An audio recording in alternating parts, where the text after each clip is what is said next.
A lot of talk is being done in the social media, electronic media, and especially in the digital world of sports and particularly tennis. And why is it all happening? It's because of the big change that we have observed in tennis and especially in the world of Grand Slams.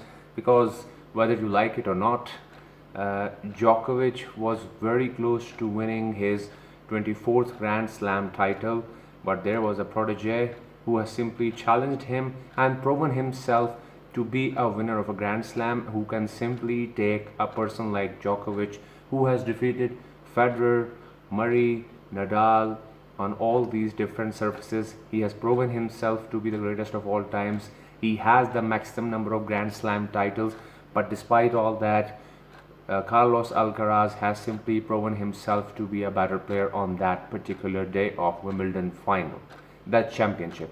So certainly you probably would have seen so many videos, but I thought of giving you a detailed critique from my own perspective and the way in which I have simply glued myself with the smartphone or the TV that is right behind me. So I have simply watched almost each and every shot, and I'll see all the things that were the game changing points, especially that I observed in each set. I'm going to give you a quick overview and let's see how it all goes. So basically, if we look at the stats, the first set was totally all related and revolving around Djokovic, because of the fact that Carlos Alcaraz maybe had this thing somewhere at the back of his mind, and it was pinching him that I am basically facing a guy who has defeated all these other greatest of all times also, and he has defeated Federer also, who was also, like I am saying also so many times, but basically he was well aware of the fact that Federer was so close to winning another championship in the year 2019, and Djokovic was simply able to turn it all around, and he simply won on that typical day. So this is the guy that I am facing, and because of that mental pressure, maybe Alcaraz was having this problem at the first set, and Djokovic simply took all the advantage that he could get. And you always know it's always the case. Both the players who are standing on each side of the court are basically trying to win the first set, because once you have won the first set, you are dominating the rest of the game.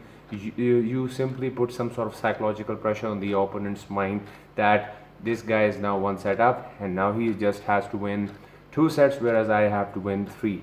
So this was something that Djokovic knew and wanted to do, and because of all that experience that he had and the problem or the pain, the muscle cramp that Alcaraz had in the French Open, so he had this thing in mind that I have to move myself in such a way so that I may not feel such kind of muscle cramp again. So because of all that was happening in his mind, you saw that Djokovic was able to win the first set because he wasn't making many unforced errors.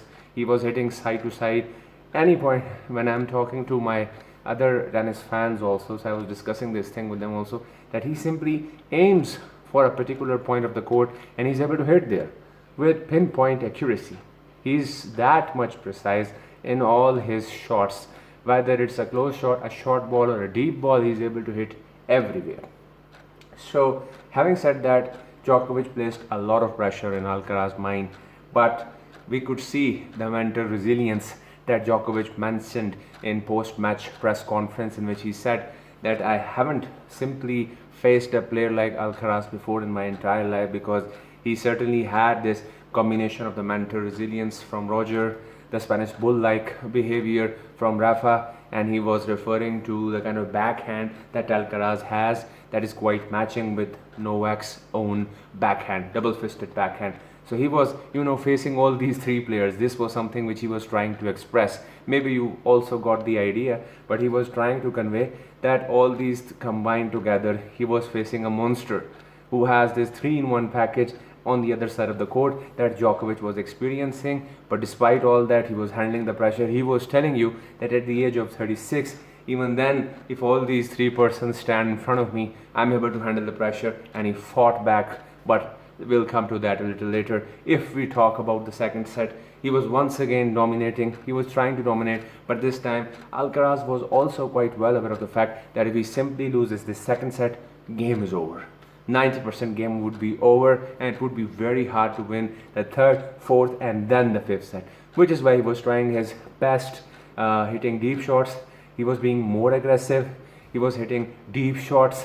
He was not making much errors, although he was trying some, his signature forehand drop shot when he simply pushes the opponent at the back and then does the forehand drop shot, forehand slice drop shot. So it started to work in the second set, but in the first set it was all unforced errors. So that is the reason because of which the game went till the tiebreak, and tiebreak was the deciding point. Now I was discussing this thing with my friends also, that if you look at Djokovic previous matches, especially against Sinner, let's say.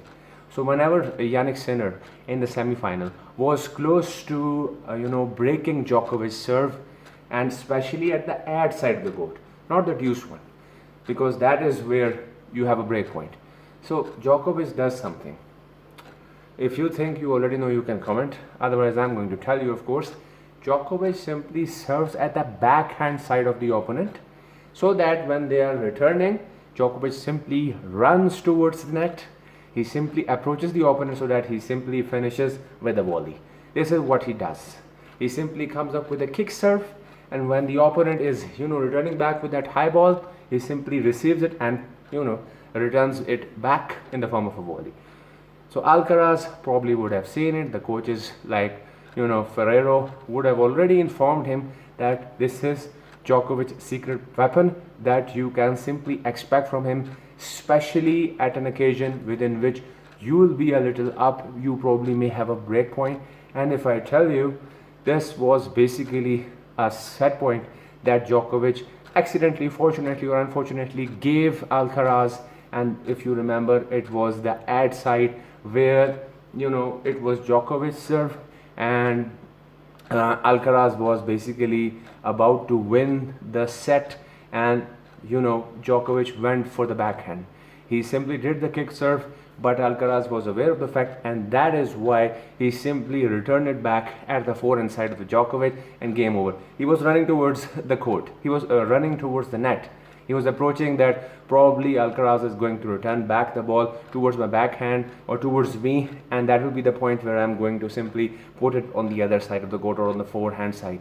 But Alcaraz came up with a surprise shot and game over. That was the turning point. But why did it all happen? Djokovic was shaking his head because if you have seen the last 2 points of the second set tiebreak, basically he made 2 unforced errors without any reason. Even I was unable to figure out why is he simply hitting the net when he has such a good control, and especially at his double-fisted backhand.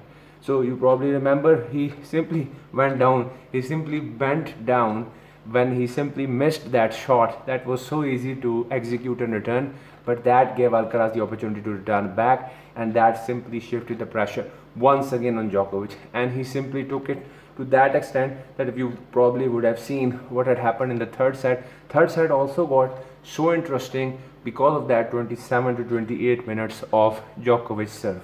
So you probably would have seen so many deuce. I don't think I have seen any other match within which so many deuce would have happened, so many break points would have been given to the opponent. I can't think of it. If you know any other match in which this thing has happened, do share it. But it was quite interesting the way Djokovic was handling the pressure. It's not easy, and if you keep on serving for this much of time, your body gets drained out of all the energy, all the reserves that you have in the body. So much was happening, and I was and I'm telling you, many of you would be like this also, that who is going to win this serve or this game? Whether Alcaraz will simply break Djokovic or Djokovic will hold his serve. Because it went for so long that I started to realize that the person who is going to win this game, whether breaking the opponent's serve or holding the serve, will simply take the third set. And lastly, finally, when Alcaraz simply took it, so you probably have seen what happened next. Djokovic simply lost all his focus. He started missing shots, and Alcaraz got even more confident, got more aggressive, and started to hit so many good shots that he simply took the third set with such a nice margin that you saw. But that was not the end of the story. If we move towards the fourth set, again after taking a little break, when Djokovic came back, he came up with a new spirit, with all that experience, by recollecting all that experience and tough times that he has already witnessed again against Nadal and Federer and Murray. So he came back, recollecting all that, telling himself that you have defeated the best of the best. So this guy, of course, he's young, he's talented, he's competent, he's aggressive, and he has mental resilience. But despite all that, you are the experienced one, you are healthy, you're active, you can beat this guy. And you saw the way Djokovic broke Alcaraz's serve, and yeah, Alcaraz was making unforced errors, that's for sure. But Djokovic was also playing so good and so well that he simply took every opportunity that Alcaraz provided to him, which simply took the game to the fifth set. So fifth set was something in which they both were trying to break the opponent's serve, but somehow, one way or another, Djokovic gave Alcaraz an opportunity. Alcaraz simply went for it, and when simply Djokovic made all those errors, the story simply changed. You do remember when simply Djokovic hit the net, the pole of the net with all his power, strength, and aggression, broke the racket, and also hurt his wrist. If you remember, he kept on moving his wrist. You probably would have observed it, but he simply hurt himself. And the impact of that injury was there, that he was making so many unforced errors which were coming not just because of the aggressive serve from Alcaraz, but on the other side, Djokovic had a little bit problem that he didn't mention. I don't think that he wanted to mention this thing in the press conference, but certainly he had hurt his wrist because of all that strength that with which he simply broke his racket on the net post. So when that thing happened, you probably also inferred and deduced that the game is getting close towards the end. Alcaraz was in pressure. He knew that if he simply give one opportunity to Djokovic, Djokovic will try his level best to return back into the game, which is why he remained composed and he played so many nice drop shots as well as lobs. You probably remember the way he simply, first called Djokovic towards the net and then played a lob that was very accurate, fell right close to the baseline. All these things were game changers which provided Alcaraz the opportunity to take the title. So this is my overall collective picture.